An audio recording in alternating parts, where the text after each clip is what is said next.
Okay, welcome back to the podcast. And special guest today is Richie, my brother Richie, also known as SystemRichie.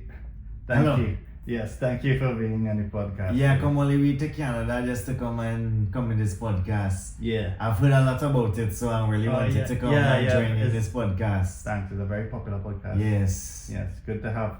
And SystemRichie is also a very popular TikToker. Yeah.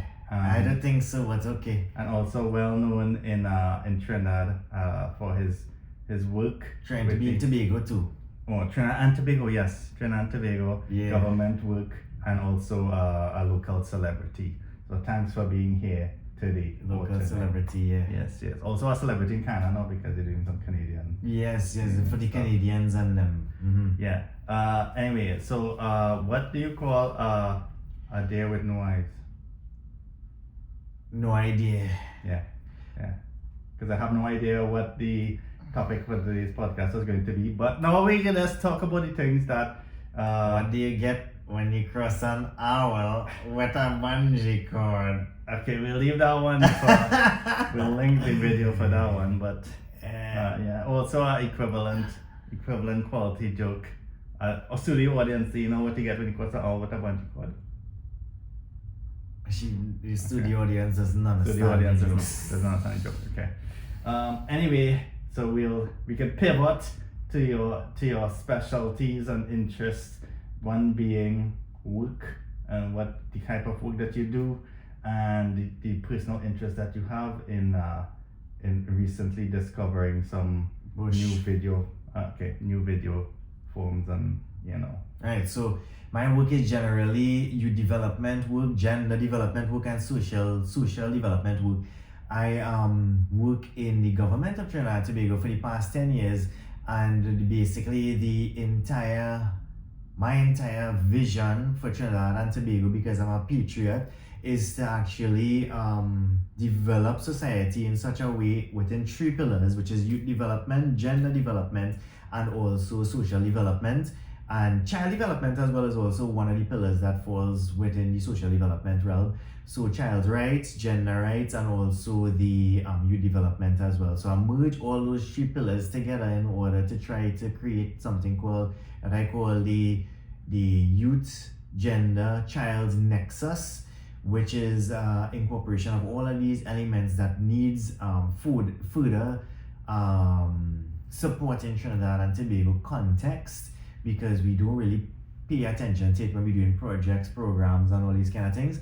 So we definitely need to have more elements of it incorporated in government, private, and also community work, where you have NGOs doing the work as well, to let them know that these things are important to incorporate. Well, that was a very good intro to the things that you do. It sounds like you had to do that before, and like you're very good at speaking on the topics that you have to cover for work. Yes.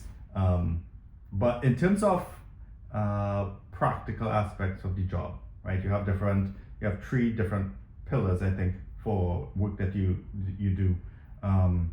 What types of things do you have to do for work? So it varies.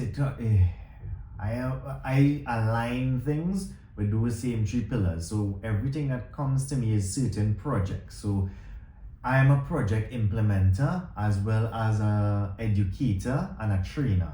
So I go out there to communities, to schools, to NGOs, to the government organizations, and try to educate them on the importance of things like gender mainstreaming, gender responsive budgeting, also youth development, in focusing rather than deficit-based youth development, focus on asset-based youth development, which means that youth, we don't take them and say that you all are the problem, you all are committing crimes. We take them and we say that you all have assets, singing this gunman tune or whatever, but we should guide you. Instead of singing the gunman tune, you are a musician, which means you have talent in creating music. So we focus on the music and we try to make that snowball into positive youth development. So that's the youth development aspect of it. So I'm going to the schools, I'm going to the NGOs, I try to target youth, but I also target older persons, because they are the leaders. Some of them are leaders and also mentors to the youth and also other people within the community. So it have community leaders and all these kind of things, as we call them, that engage with the persons of the schools, the communities. I call them my stakeholders, which is the youth, and also the persons that are interested in that involved in gender, youth, and child development. One of the things that when you explained your job to me, at least in a very broad sense, that caught my attention is the attention you pay to gender, and particularly to men, resources that we want to get available to men for mental health. And I think it's something that's a little bit lacking in society in general, not just in Trinidad, probably across the world. And that's an interesting pursuit for you, I think. So if you could explain a little bit more about what that is about and what good question. So as a man in the space of gender work and youth development work, it isn't a normal thing in Trinidad and Tobago, as well as in general. It's expected that this is a woman's work. I don't know why, maybe because generally women tend to be in social work, youth work, and all these kind of things, because the general norm behind women is that they are nurturers and they take care of the society, they take care of people, they take care of the community. But we as men need to step up and also do the same thing. So that's why as a young man, I'm doing that as well. I'm trying to put the foot in the door in the youth development landscape and do that there. So now gender in terms of men's issues, people tend to ignore men's issues. Men and women have both different needs. It's called gender equity. So we try to achieve gender equity versus gender equality. So gender equity is when they have different needs and we need to try to give them the certain things that they need in order to address those particular needs in society. So going back now, men and suicide is an issue, men and depression is an issue. Men in general have a lot of issues where they don't talk, they don't create safe spaces for each other, and men need to have other male friends or other even female friends that they talk to, that they engage with and talk about their issues, because what has happened is, we've seen it happening a lot of time in Trinidad especially too, is where men don't talk, they drink the rum, they go home, they abuse the wife, they eventually may be in a completely bad situation where they end up, this is extreme, they may end up killing the wife, killing the children, and then killing themselves. So it's murder, suicide is happening a lot. And we need to try to mitigate that. So I want to push and advocate for things like a men's bureau in Trinidad and Tobago, which we have already created, and things like men's portals for men to address their mental health issues. But not only that, men tend to, there's a culture where men don't even check their physical health. So it's not just mental health, it's the physical health. Men generally tend to only go in the hospital when they're about to die. And because they don't want to feel weak. Then when they feel like they have a disease or something, a sickness, the mental health kicks in and they feel like they're weak, they can't be a provider or whatever. But that isn't the case. So men's issues in general is so large. I could talk about that for the entire day, so I'm trying to summarize everything here in one for a little discussion here. If you had to choose maybe, let's say, 3 projects you can work on for men's mental health, if you had resources and let's say the government is able to allocate those resources for your 3 projects, do you have an idea of what that could be? Yes, men in business. So first things first, we have to encourage men to be in business, and that incorporates training elements as well. So we need to, because in not only Trinidad and Tobago, but the entire globe on the whole, it is expected that the man be the breadwinner of the household, right? That is the general norm, the general expectation. But if the man can't be the breadwinner of the household, therefore he will get stressed and he will start to go to the same thing what I talked about earlier, which is drinking, doing drugs as well, and all these things, because he's not able to manage a family, so, or manage himself. So I will encourage training for men to be involved in business or some kind of financial development so they could be able to support themselves. That's one. The other thing that I will do, as already what I kind of started, is to create a support system for men and that is a portal, an online portal for men to access, that they could see what resources are available in whatever country. So if Canada has resources, also Trinidad and Tobago has a lot of resources available for men, but they don't know because they're not advertised online. Or well, it is advertised, but it doesn't reach its target audience because of the target audience may be reading the papers, for example. The older men may be reading the papers and they may need to access it, for example. And then the third thing that I want to do is trying to choose the best things that I could do is encourage men to create safe spaces for themselves. And I mentioned that earlier as well. So maybe men's groups and the importance of having men's groups. It doesn't have to only be a sport group. It can be video games. Video games is a safe space for men as well. Because I use it with my friends. So when we're playing games and things, we talk about our issues while we're playing games. So it isn't, and then when you realize that you're talking to other men about these issues, you realize that it's trivial, but you exaggerate it in your own head when you're thinking about these mental issues, these stresses that you're facing in society. So that is what I will encourage men to create safe spaces for themselves. And how I'll do that, I have to put my foot down and start to walk around go around the entire countries, wherever it is, see the key stakeholders, the leaders in the particular communities. Every single community has someone in a position of leadership that we can talk to, and we have to tailor how we mobilize it, because each community has a different way of operation. Even in Trinidad, with these small communities, each community has a different way how they were targeted. So like one community may target the persons in the community, the men, through sport. One might target the men through cooking. Another might target the men through all fours, something like that. So, or barbershop. I did a barbershop initiative as well, because the barbershop is a safe space for men. That's another example. So that is the three things that I will try to do, but there's so many more that I want to do. That's great. What do you think? Could you share some of the resources that are currently available to men, but they may not be aware of it? In Trinidad? In Trinidad, yeah. In Trinidad we have the National Domestic Violence Hotline, which is 800-SAVE. We have the National, Ministry of Sport and Community. So could I just ask a question about that, right? Because from what I've heard from before, and things like in Canada, and like just in general, not just Trinidad, if you call as a man for a domestic violence hotline, the automatic assumption is that the man's the perpetrator in domestic violence rather than the victim, to treat it differently. So if a man wants to call that hotline, would they, I think there's a lot of stigma with that. You may feel that they will be stereotyped into being the abuser in that case, right? As targeted as the abuser.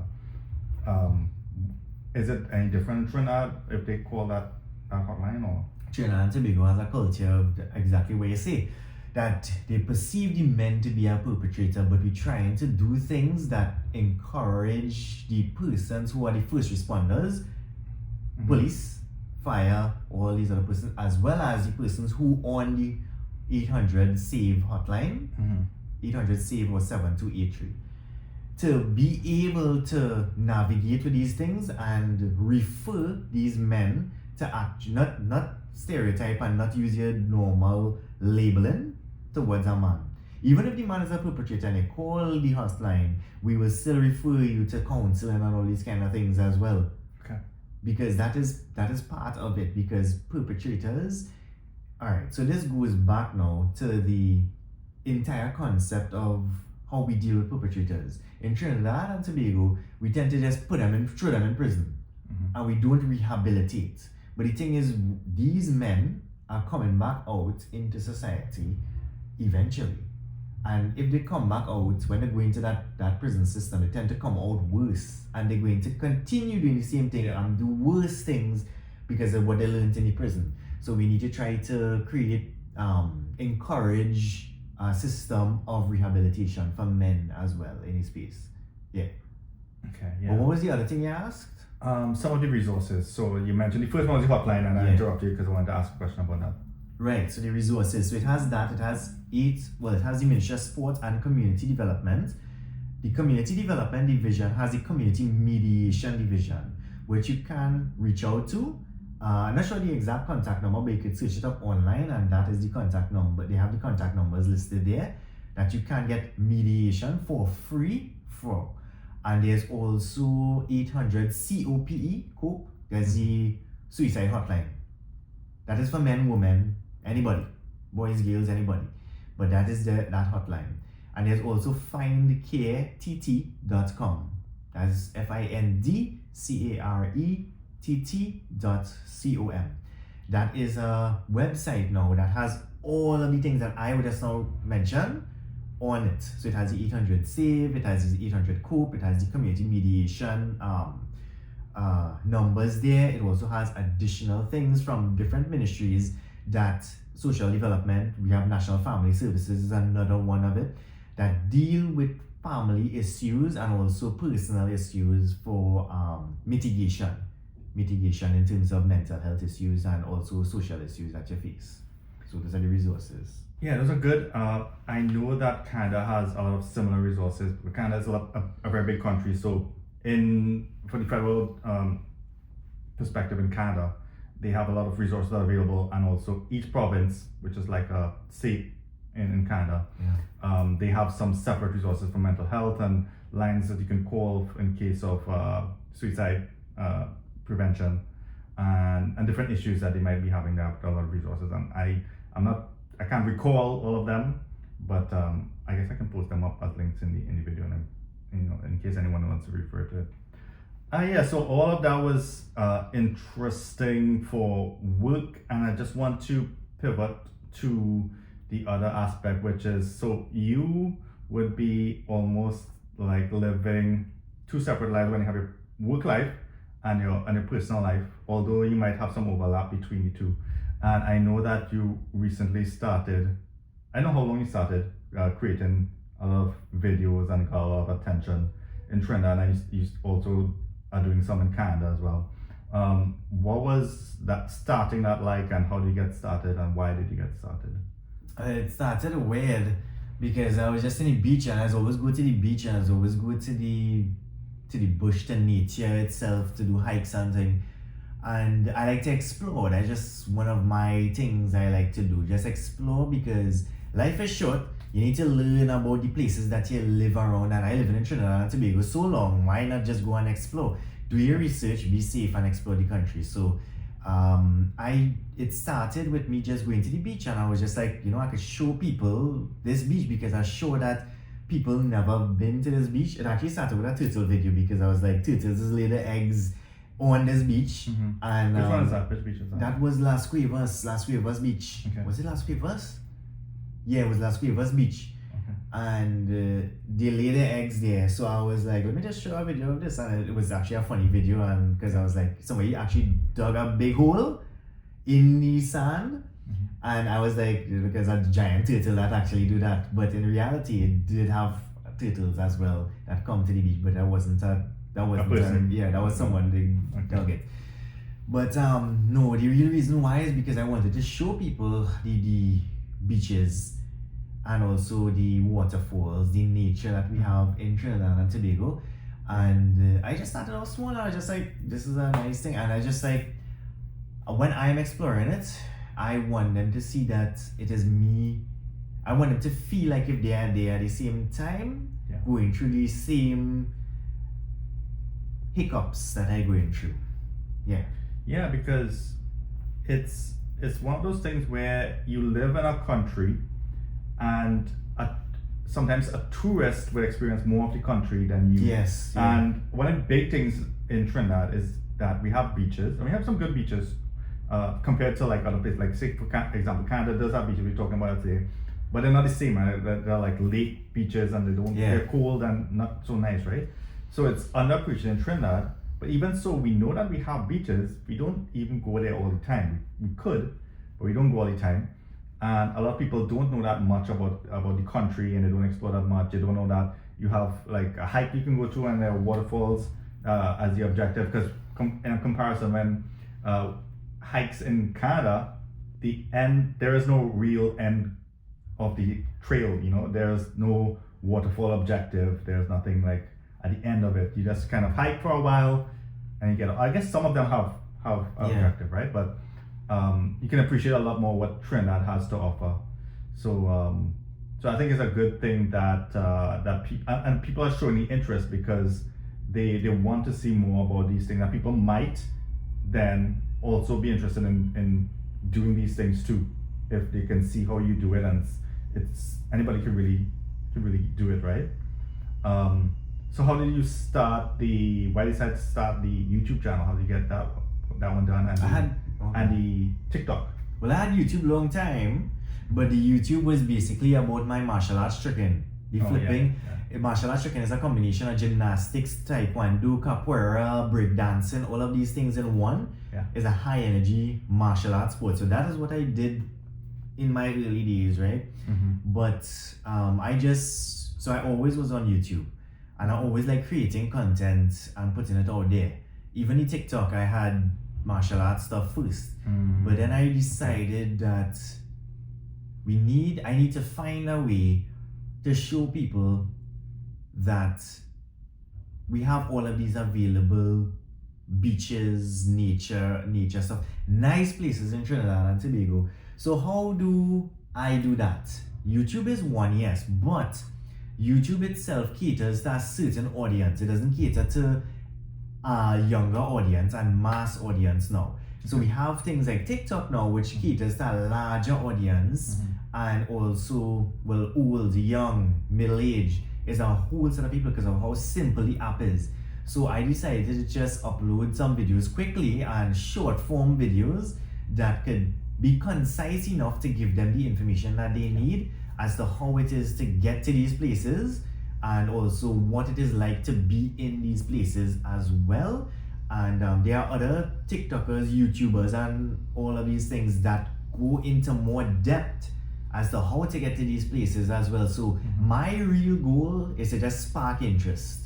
Spark the interest for them to go and say, wait, this place is really nice. This hike isn't that difficult. Because what happens is people tend to overthink a lot and say that it's unsafe, this, that, the other. Is you going there by yourself? But in reality, you just have to take calculated risks in doing these things, because you have to know, yes, it have risks in Trinidad and Tobago all the time, but you have to take the calculated risk, because everything in life is a risk, and you have to know what the value to you is.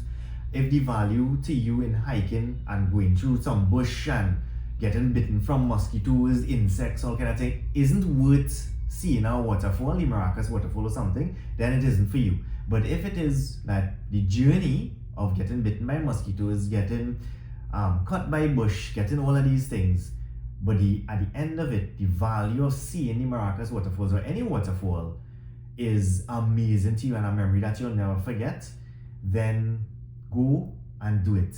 And I try to show that in my video, that yes, it have all of these experiences and you can just be there. What do you think about, you mentioned tricking, right? And I'm stopping that a little bit. Like, what is the community like for that, like in sport and like more physical activity? You tend to see Trinidad, surprisingly for a small country, we do have athletes in the Olympics and they would medal and things like that. And but what's sport like in Trinidad for tricking and like martial arts and things like that? It's very small. It's a very small community. Everyone knows each other. Because I've been doing it for so long, I actually know most of the community. It has the younger persons that coming up as well, but we try to mentor them as much as we can. There is a place that we train in Center of Excellence usually, and the persons there know most of the trickers in Trinidad. And it's such a high energy sport. It is a high barrier to entry. People will be like, they feel the entire body is sore afterwards. But in terms of the sport and then the links to martial arts, because most of the people that do this thing, they are either involved in martial arts or b-boying in Trinidad. Like breakdance and sort of thing. Yeah. So that is what they do as another hobby, but they merge the tricking into it as well. So, but martial arts is the more common thing. So they have national martial arts tournaments like the Dragon Cup every year, where I have a lot of friends that participate in martial arts alone. And even these martial artists, they don't know about what tricking is. And some of them who learn about it, they want to be involved more in it and start to learn the flips, because remember, martial arts is mostly kicks and punches and these kind of things. But gymnastics element of tricking is flipping and all these kind of things. The breakboying, the b-boying part of it, the break dancing part of it is more dancing, and that incorporates as well for transitions and all of these. It's an art form. Tricking is not for fighting. It is not for anything too out there, but it's just an art form for you to express yourself in a physical way, because it is very creative. You could do so many different things, and challenge yourself to be part of it. And you can get injured, yes, but everything in life you can get injured. You can get injured walking on the road. I think we could get more young people involved in sport, and I think there's recently been an upsurge in people interested in like gym and fitness and physical things. I think it's good. And everybody just having a fitness culture in Trinidad is good to have. So you had worked before that sport, so Ministry of Sport, maybe with your videos you qualify as Ministry of Tourism too, as a tourism ambassador for Trinidad and Tobago. I actually met a good few ministers, and they were like, what you doing is real good. Like, I met senators, I met ministers, I met persons in positions of power that actually see my videos. And at one time, one of these senators was like, it was a launch for some other program that we had, and I had to speak on the program that was launching, and I spoke about before I spoke about launching the actual program, which is a men's program, he was introducing me as, he knows me as SystemRichie from TikTok. And I was like, the minister right there, the minister there, the permanent secretary is right there. You could have this announcement as Richie, the gender affairs person, so and so. But he went on because he was so proud of the things that I did that he wanted to mention it still to the ministers and the permanent secretaries and everybody, to let them know that I'm doing good work. He also said that Ministry of Tourism should take up some of the things that I am doing for promotion of what the country does. Yeah, well, what governments tend to have is a lot of red tape, right? That restricts how much you can get done, but you have the freedom to do as much as you want to promote Trinidad and Tobago, and that doesn't have to be the focus of it. It's not like a job that you have to do, but it's in personal interest, and a fortunate consequence of it is that how you promote the country and tourism in the country. Even internally, so people are interested in doing things that the country has to offer. In terms of the things you have done before, do you have a favorite thing in Trinidad? What do you mean? Like a favorite place you had visited? Oh, well, in terms of favorite beaches, I would say one of my favorite beaches is in Trinidad is 100 Steps. Oh yeah. 100 Steps Beach. There's really nice. No, it's not as far as Blanchishes. Then another one is Yara Beach, and also in terms of hikes, waterfalls, I'm not sure, like all of them really. I love Maracas Falls because it's such an easy hike, anybody can do it, and it is such a giant wall that you just encounter as soon as you just walking down in the bush. And then just so you see this giant wall with this giant waterfall, and especially if it's raining, this entire place, there's rain down. Yeah. So it is amazing, and you can actually bathe there. So that is one of the best waterfalls for me, but it also has many others that I've experienced. It has Seven Sisters waterfall. It have a lot. Yeah, I haven't been to that one, so I'm sure there are a lot more that I haven't even seen, but I've been to Marcus Waterfall. It's good, and I know that probably in a video might be out or not by the time I publish this one, is that you ranked Maracas Waterfall as higher than Niagara Falls, right? Yeah. So what do you think about the Canadian sites you have visited so far? They are nice, but let me start with Niagara Falls in particular. The reason why I didn't give it a real 10 out of 10 wonder of the world, it's not wonder of the world, but a 10 out of 10 is because you have to look at it from a distance.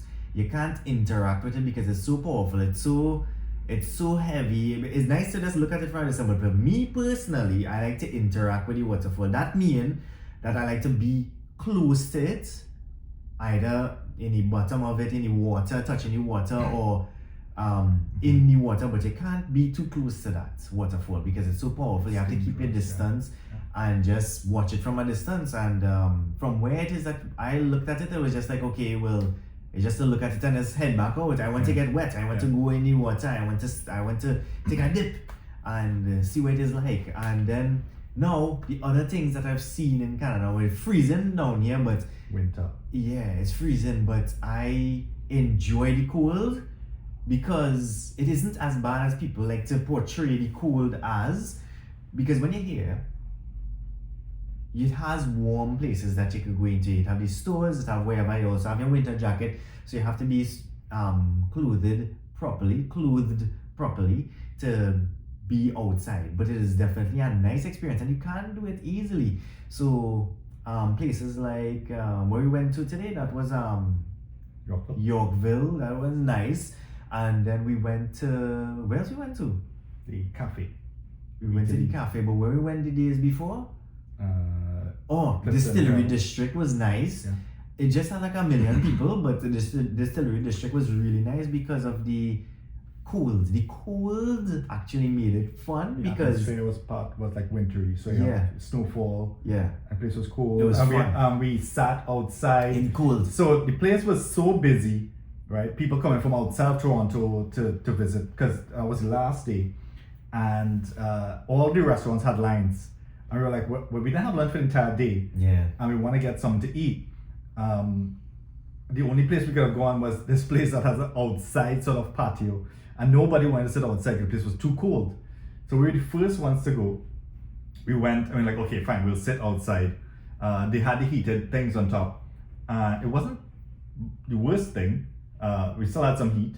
We tried to go near the fire. The fire actually wasn't that hot. It had a bowl of fire, like a giant bowl of fire, but the fire was blowing all different directions. Yeah. So the heat wasn't coming on you. Yeah. But they had heaters on the top. And the heaters was blasting heat straight down. But also that too was blowing. So it wasn't giving you direct heat. So it was still cold out there, but it was a great experience. And then after we came, people saw us sitting down eating there. And it was like, wait now, we can do that too. Yeah. So everybody started to come, and it had like it was like half full. It was like half full. Yeah. A lot of people came afterwards. So yeah, I see what you mean when that was a great experience. The nice thing is that it is a contrast from what you're used to in Trinidad. So Trinidad is generally warm all of the time. It's either warm or rainy. Or rainy, and it can still be warm when it's rainy, right? Yeah. Here it could be very cold. Even summer is good though. Summer is like close to Trinidad temperatures. It's warm. But the cold is a nice experience, and you got to experience snow for the first time. Yeah. Snow is a love or hate kind of thing. Some people like it, some people don't like it. And then you got cold rain sometimes. But you're right, that Distillery District was a good experience. But it also goes to show that some people would say they want to come to Canada to visit, and it's a huge tourist destination. They go to Niagara Falls, and it's a big thing, and a lot of people are impressed by what you see in the falls. But you can also appreciate what you have at home. So Trinidad is actually a place that has a lot of things to do. You don't have to come to Canada to see a waterfall there or the waterfalls in Trinidad. And like you said, probably more impressive, more interactive waterfalls. If a Canadian comes to Trinidad and goes to the hikes that we have, it's jungle. It's like jungle you see in movies. So it's actually like you don't realize if you're in Trinidad, you think that you just want to go to Canada to visit Canada, right? But people in Canada, because the place is cold in winter, they would look at tropical places and be like, okay, well, I would like to see a beach, right? Yeah. I like to be on a beach. Yeah. So they would want to go to a tropical island, be on a beach, and then even the local people don't know that much about the hikes. If they knew about the hikes and was promoted by tourism, then they would also come for hikes. You know, you have an established tourist package that can include hikes and include visits to the beach, and these are all the things you can do. And as long as everything is safe for the tourists, because you also don't want to have a negative feedback from foreign governments, right? Like if something happens to tourists. But that's options that they can have when they come to Trinidad, right? So it goes both ways. Both are good. There are a lot of things they can do. Compared to other places in the world, you might say Trinidad is dangerous. Canada has its problems too, right? Canada does have crime as well, and It's not a perfect place, but it's good. Trinidad has some great things. You can see some things in Canada and your other places you have visited and make some videos on that. So I think that's a good strength for you. You can record those types of videos, and you manage to get interest and retain interest of your followers in those videos. Yeah. So we do have a few more things we want to do in Canada, and I'm sure that by the time I publish this, you will have some more coming out. Any closing words you want to have for your people for work or your followers in TikTok and YouTube? Yeah. Well, in terms of work, I need people to realize the importance of the three things that I would have mentioned, because as I said, life is short, too much of people suffering out here, and people tend to give grants and try to help the poor. But we also need to realize that people don't just suffer from poverty. Poverty is one aspect of things that they suffer from. Mental health is another. Gender disparity in terms of the needs that men face, the needs that women face, the issues that they face, the domestic violence, gender-based violence is one of the main things that I try to end in Trinidad and Tobago. Gender-based violence, as people think is a normal thing. So pay attention, be a brother's keeper. Also, if you see something, say something. That means if you see something in terms of domestic violence, gender-based violence, you say something about it. You see needs that you think could be addressed for men or for women, find a way to see how you could find a solution to deal with that, and propose those solutions to the same people that I just talked to, as the community leaders, the persons in the communities that have positions of power. Talk to them about it, see what their perspective on things are, and see how you could implement change. Our purpose in life is not just to exist, it is to create change, and also change in a positive light. So that is one. And then the other thing, the other dimension of me, which is going to nature, exploring the country.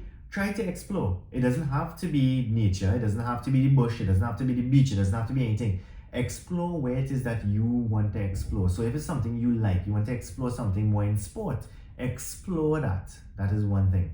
But if it is that you want to explore your area that you live in, just take a walk around your area, your community, visit different places, and do your research. See where it is that you have to, what it has to see. Restaurants, small businesses, clothes stores, all of these things, and build that community and build that network with other persons, and try to support people, build people up, and be that pillar for positive development. And also try to be a mentor to youth. If you are an older person, be a mentor to youth and encourage youth development.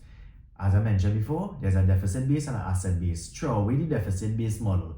Focus on the asset-based model, because youth have a lot of skills that we tend to overlook, and we don't really recognize that we could empower them more and more. So don't be the one to tell youth what they need to do. Let youth say what it is that they want to do, and then guide them through the positive aspects of that.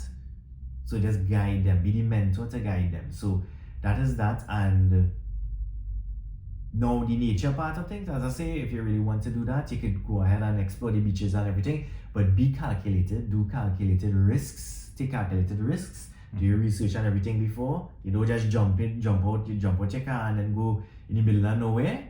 You need to have proper research done, and also you need to have a sense of awareness, and this also take experience. So like if you're going to hikes, if you've never been to a hike before, for example, go with a group. Go with a group first, see how hike operations function, see the trails, be on the ground with things, and also prepare yourself before, have medical stuff in your backpack and everything like that, just in case you get allergic reactions to certain things. Yeah, no, I think Richie knows what he's speaking about. He has the experience. Clearly, he's been doing it for a while, understands a lot about these topics. And for anybody viewing this video, give him the resources he needs. I think he can get a lot of good things done for the country and even beyond Trinidad. But yeah, I love good ideas. I love good things that you're involved in, and yeah, thank you for being part of this podcast, and we look forward to your next videos. Yeah, okay, great. Thanks for having me. This was great. And you can follow me on on TikTok at SystemRichie, System, SystemRichie, and you will see all the content there. Also, I upload the videos on YouTube too, if that is more comfortable for you to view. You can do that as well. So, What's the YouTube handle? Same thing? SystemRichie across everything. Everything. SystemRichie on TikTok, Twitter, Threads, and YouTube, and Instagram as well. It's the same for every single thing. Okay, amazing. So follow SystemRichie. Yeah. And let's do the outro pose.